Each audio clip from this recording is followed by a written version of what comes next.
Good day mga idol. Welcome sa ating pigeon farming. Ito yung ating loft.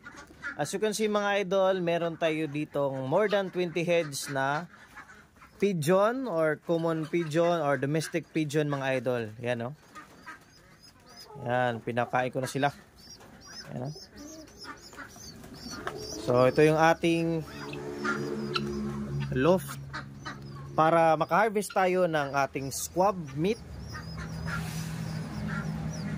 Yan. So again, ito po ay common or domesticated pigeon or utility na pigeon.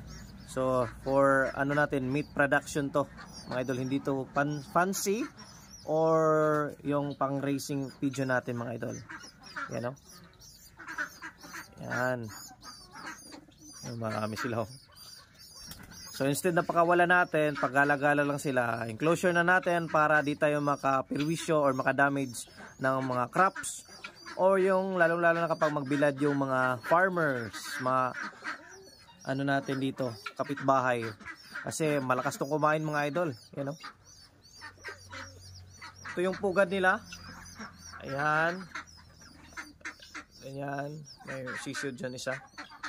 Dito sa baba yung sisiw is ano na, malaki na. Yan, ito yung old computer box natin sa piso net. Din dito naman, ito yung ating sisiw, yung batang pigeon or squab. So dalawa, black and white mga idol. Isa lang yung parents sila. O parang yin ang yang, yin at yang, you know. Kung mapapansin nyo, dyan sa baba sila kasi yung parents nila, pinutulan natin ng balahibo kasi yung paglipat natin, hindi kasi ito yung original na loft nila doon sa kabila sa simento. Kaso nga lang is gagamitin, nilipat natin, then yung parents nakawala sila, so para di na maulit na makawala, pinutulan natin ng pakpak para dito na lang sa baba. So anyway, tumutubo na naman. So dito sila pinanganak sa baba mga idol dyan. Yan. Yan o. Ang cute. So mamaya-maya papakainin niya ng parents, no?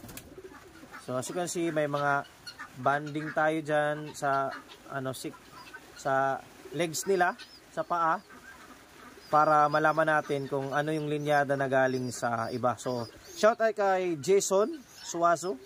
Yan, sa kanya galing niya yung mga blue. Yan yung mga red is dito sa amin. Then para pag pairing natin, hindi masyado sila mag-inbreeding mga idol para malaman natin kung kasinong parents or ibang linyada ba galing na lugar. No? Para hindi mag-depreciate yung genes nila at saka magkaroon ng mga deformities or maging mababa yung production natin. You know? Ito yung sisiw mga idol na galing dyan.